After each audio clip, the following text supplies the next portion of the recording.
अस्सलाम वालेकुम। आज मैं आपसे सादुर रहमान बन के बात करूँगा, ना कि डकी भाई। मैं नहीं चाहता कि कोई ये सोचे कि इस वीडियो का मकसद जो मेरे पे FIR हुई है उसकी कोई जस्टिफिकेशन है।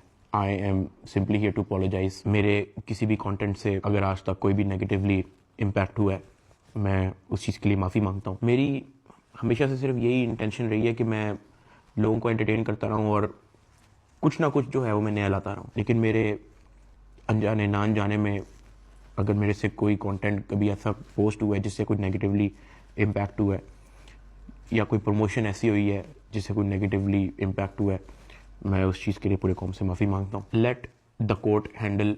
मैं लीगली इस मैटर को एंड तक देखूँगा। मैं कोर्ट्स के साथ पूरी तरह कोऑपरेट करने को रेडी हूँ और कर रहा हूँ।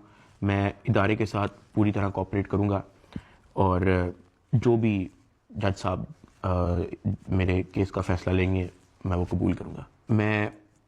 मेरा और मेरी फैमिली का जो 3.5 माह का एक्सपीरियंस है सिर्फ वो बताने आया हूँ। 16 अगस्त 2025 को जब मैं सो के उठता हूँ तो मैं बड़ा एक्साइटेड होता हूँ, क्योंकि हमने अपने दोस्त वगैरह मेहमान बुलाए होते हैं, हमने अपने घर में दावत रखी होती है, मेरे सब दोस्त आते हैं, बड़ा इंजॉय करते हैं, हम खाना शाना खाते हैं, गपशप लगाते हैं, मेहमान चले जाते हैं। उसके बाद मैं और रूब पैकिंग में लग जाते हैं, क्योंकि हमें मलेशियन गवर्नमेंट का एक इवेंट है, उधर से इनवाइट आया होता है कि डकी भाई आप आए, हमारे लिए कुछ वीडियोस वगैरह बनाए। पूरे पाकिस्तान से उन्होंने एक मेल और एक फीमेल को चुना है, जिसके अंदर मेल में उन्होंने मुझे चुना है। बाकी कंट्रीज से भी उन्होंने एक मेल एक फीमेल इनवाइट किए हुए थे और मैं बड़ा एक्साइटेड था कि पूरे पाकिस्तान के अंदर से उन्होंने एक बंदा चूज़ करना है और उन्होंने मुझे चुना। मैं बड़ा ऑनर फील कर रहा। हमने बड़ी जल्दबाजी में पैकिंग की, क्योंकि मेहमान आए होते हैं, हमें टाइम नहीं मिलता, और मुझे नहीं पता था कि जब हम पैकिंग करके अपने घर से निकलेंगे तो मेरी ज़िंदगी का सबसे मुश्किल वक्त शुरू हो जाएगा। मेरे वहमो गुमान में भी नहीं था कि मेरे साथ क्या होने जा रहा है। हम जब पैकिंग करके सामान गाड़ी में रखते हैं, गाड़ी हमारी एयरपोर्ट की तरफ चल पड़ती है। एयरपोर्ट पहुंचते हैं, हम सामान अपना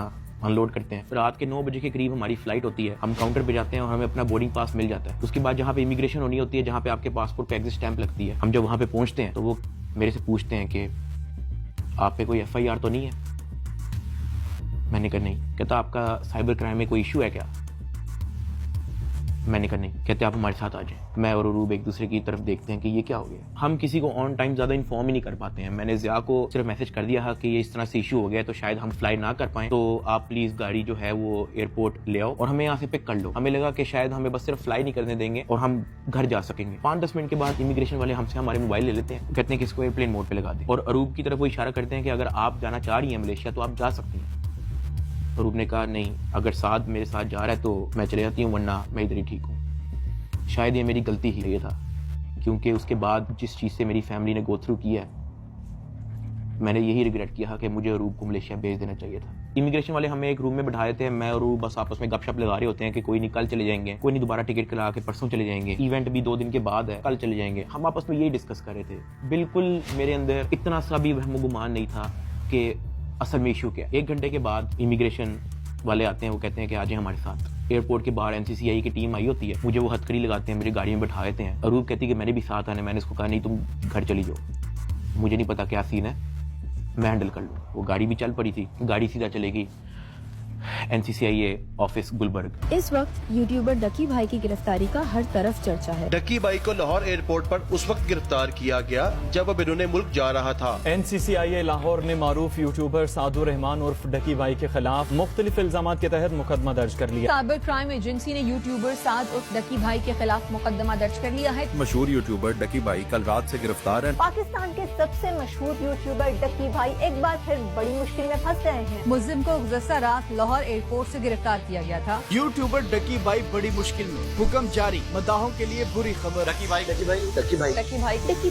भाई डकी भाई। रात के तकरीबन 11 बजे हम NCCI ऑफिस पहुंच जाते हैं। हथकड़ी मुझे लगी हुई थी, मुझे ऊपर एक रूम में लेके गए। जब मैं NCCI के ऑफिस पहुंचता हूं तो वहां पे 6-7 ऑफिसर्स बैठे होते हैं। मेरी हथकड़ी वो खोल देते हैं, मुझे कुर्सी पे बिठा देते हैं और मेरी इंटेरोगेशन शुरू हो जाती है। वहां पे मेरे से क्वेश्चन करते हैं एप्लीकेशंस के प्रमोशन के बारे में। वहां पे मुझे पहली बार आइडिया होता है कि मेरा इस इशू पे मुझे एयरपोर्ट पे रोका गया। खैर मेरे से वो जो सवाल करते गए मैं उनको बताता गया। मेरे पास 3 मोबाइल थे, मैंने तीनों मोबाइल के पासवर्ड उनको दिए। उन्होंने मेरे से मेरे जीमेल अकाउंट के पासवर्ड पूछे, मैंने वो भी उनको ऑन द स्पॉट दिए। उन्होंने मेरे से मेरे लैपटॉप का पासवर्ड पूछा, मैंने उनको ऑन द स्पॉट दिया। ऐसा भी नहीं कि मैंने उनको कोई बहाना लगाया हो कि मैं पासवर्ड भूल गया हूँ, because I had nothing to hide. मैं इदारे के साथ कोऑपरेट करना चाहता हूँ। मैं ये नहीं चाहता कि इदारा ये सोचे कि मैं कुछ छुपा रहा हूँ। मेरा 23 दिन का रिमांड लिया गया। वो सारी इन्वेस्टिगेशन मैंने पहले 23 मिनट के अंदर दे दी थी। कई घंटे गुजर जाते हैं और तमाम ऑफिसर्स मेरी इंक्वायरी लेके चले जाते हैं, सिवाय एक के, जो मेरे इन्वेस्टिगेशन ऑफिसर्स थे, असिस्टेंट डायरेक्टर शुएब रियाज साहब। मेरे आईओ के अलावा जब तमाम ऑफिसर्स चले जाते हैं तो एक प्राइवेट बंदा बाहर से अंदर आता है। तो आईओ मुझे कहता है कि तुझे पता है कि तेरे पे एफआईआर होने वाली है।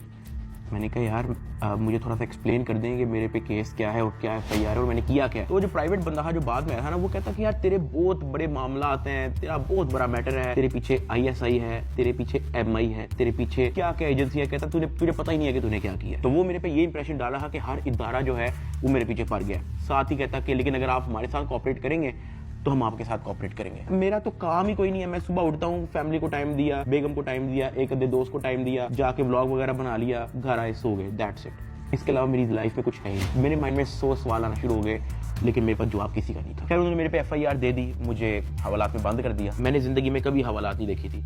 उस रात मैं नहीं सोया, मैं जागता रहा, रोशनी होगी। हवालात में सिर्फ एक ही लड़का था, मैंने उससे भी कोई ज्यादा बातचीत नहीं की। सुबह 10-11 बजे के करीब एक बंदा आया, उन्होंने मुझे हथकड़ी लगाई और मुझे कोर्ट ले गए कि आपको जज साहब के सामने पेश करना है। मेरी फैमिली में से किसी भी बंदे ने आज तक कोई कोर्ट, कोई कचहरी, कोई पुलिस स्टेशन, कोई हवालात, कोई थाने, उनमें से किसी चीज का उनको नहीं था पता। जज साहब ने 2 दिन का रिमांड दे दिया। मुझे तो रिमांड का मतलब ही नहीं था पता। मुझे हथकड़ी लगा के फिर से NCCI ऑफिस ले जाते हैं और मुझे हवालात में बंद कर देते हैं। उससे नेक्स्ट डे की बात है, मेरी इन्वेस्टिगेशन चल रही होती है। Additional director NCCI Sarfaraz Chaudhary साहब वो अचानक कमरे में आते हैं, मेरी तरफ देखते हैं, कहते हैं कि ए मुंडाई। आईओ कहते हैं हाँ जी। कहते हैं इसको लेके आओ मेरे पास। आईओ हथकड़ी पकड़ता है, मेरे हाथ पे लगाता है और कहता चल। मुझे जब हथकड़ी लगा के एडिशनल डायरेक्टर रूम में लेके जाते हैं तो वहाँ पे 5 ऑफिसर्स बैठे होते हैं। एडिशनल डायरेक्टर सरफराज चौधरी साहब मेरे से पूछते हैं कि तुम कौन से एप्लीकेशन के कंट्री हेड हो। मैंने कहा कि सर मैं किसी एप्लीकेशन का कोई कंट्री हेड नहीं हूँ। वो अपनी कुर्सी से अचानक उठता है, कहता तेरी माँ किधर से आता है पैसा तेरे पास। मैंने कहा सर मैं यूट्यूबर हूँ, मेरे 8 मिलियन सब्सक्राइबर हैं, उधर एडसेंस अभी मैं बात कर ही रहा होता हूँ। कहता है कि तुम मेरे वतन अजीज के बच्चों को खराब कर रहे हो, क्या करता है तुम्हारा बाप। मैंने कहा जी यूनिवर्सिटी के अंदर प्रोफेसर है। तो कहता तुम इतने क्यों हो। मैं चुप रहता हूँ। वो चीख के बोलते, कहता बोल। मैंने कहा जी सर मैं सिर्फ वीडियोस बनाता हूँ, मैं यूट्यूबर हूँ। माँ बहन की गालियां वो देता रहता है। उसने मेरे मुंह पे बहुत जोर का थप्पड़ लगाया। मैं बिल्कुल चुप होकर ऐसे मुंह नीचे करके खड़ा हो गया। तो कहता मुंह ते कर। अभी मैंने मुंह पर किया नहीं था। वो जोर से चीख के कहता मुंह ते कर। अभी मैंने वो मुंह पर किया ही था, उसने मुझे दूसरा थप्पड़ लगाया। मैं वहां पे बड़ा हेल्पलेस फील कर रहा कि यार मेरे से ऐसा क्या हो गया। मैं भी ये सोच ही रहा था, उसने मुझे तीसरा थप्पड़ लगाया। मुझे माँ बहन की गालियां दी जा रहा है, मैं अपना मुंह नीचे करके खड़ा हुआ। तो मेरे वहां पे बड़ा हेल्पलेस फील कर रहा कि यार मेरे से ऐसा क्या हो गया। मैं भी ये सोच ही रहा था, उसने मुझे तीसरा थप्पड़ लगाया। मुझे माँ बहन की गालियां दी जा रहा है, मैं अपना मुंह नीचे करके खड़ा हुआ। तो मेरे थप्पड़ इधर लगता था, फिर वो कहता था मुंह पर कर, फिर मेरा थप्पड़ इधर लगता है। वो मारी गया जब तक उसका दिल नहीं भरा। मैंने तो गिने भी नहीं है कि उसने मुझे थप्पड़ कितने मारे हैं। फिर वो मुझे कहता कि अपनी टांगे बैंड कर। मैंने अपनी टांगे बैंड कर ली। कहता हाथ ऊपर कर। मैंने अपना हाथ ऊपर कर लिया। वो घर में एक वीडियो कॉल लगाता है जो एक बच्चा रिसीव करता है, जिसकी एस्टिमेटेड तकरीबन एज होगी 7 साल। एक हाथ में सिगरेट होती है। वो उस बच्चे से पूछता है कि डकी बाई को जानते हो। वो बच्चा कहता है जी। वो बैक कैमरा ऑन करता है, मेरे हाथ खड़े होते हैं, टांगे बैंड होती हैं। वो कैमरे से दिखाता है उस बच्चे को कि कौन है ये। कहता डकी भाई। तो कहता कि तुम इसके प्रोग्राम देखते हो। कहता जी। वो पीछे जो प्राइवेट मुलाजिम खड़ा होता है वो बहुत जोर का पीछे थप्पड़ मारता है। सरफराज चौधरी साहब उस 7 साल के बच्चे को कहते हैं ये देखो इसके साथ क्या हो रहा है, आप देखोगे तुम इसका प्रोग्राम। कहता नहीं, चलो फटाफट इसको गालियां दो। बच्चा कहता है कि सरफराज चौधरी साहब कहते हैं और का बच्चा। सरफराज चौधरी साहब कहते हैं और का बच्चा। थप्पड़ वो मारी जा रहा होता है पीछे। वो वीडियो कॉल पे उस बच्चे को दिखा रहा होता है कि ये तुम इसके प्रोग्राम देखते हो और ये मैं क्या बताऊं यार। खैर मैं तब बड़ा हेल्पलेस होता हूँ। मैं समझ नहीं आती कि मैं क्या करूं और किस तरह इससे निकलूं। मैंने क्या किया ऐसा। खैर वो सरफराज चौधरी कहता है कि इसको ले जाओ, इसकी तरीके से तफ्तीश करो। जबकि मैं डे 1 को आया हूं। मैं सब कुछ, मोबाइल का पासवर्ड, मैंने लैपटॉप के पासवर्ड, मैंने जीमेल के पासवर्ड, मैंने एक चीज नहीं छोड़ी। मुझे आज जितने ऑफिसर्स थे वहां पे, मुझे एक ऑफिसर आके दिखा दे, बता दे कि डक्की भाई ने हमें ये चीज नहीं थी दी, इसलिए हमने मारा है। वो तफ्तीश के अंदर इस जगह कोऑपरेट नहीं था कर रहा, इसलिए हमने मारा है। मुझे एक बंदा आके दिखा दे यार। मेरा 23 दिन का रिमांड लिया मैंने, पहले 23 मिनट के अंदर उनको सब कुछ दिया। मुझे ऊपर ले गए, मेरे से एक बंदा मिलने आया हुआ था, जावा फूड्स, मेरा एक जाने वाला है जिसने हमारे घर में, जब हमारे घर में दावत थी तो उसकी केटरिंग की थी। अब क्योंकि मुझे फ्रेश मार के ऊपर लेके गए थे, मेरी आंखों में आंसू थे, तो वो जब मिलने आया हुआ था वो अचानक अपनी सीट से खड़ा हुआ और उसने मेरी तरफ देखा कि क्या हुआ है।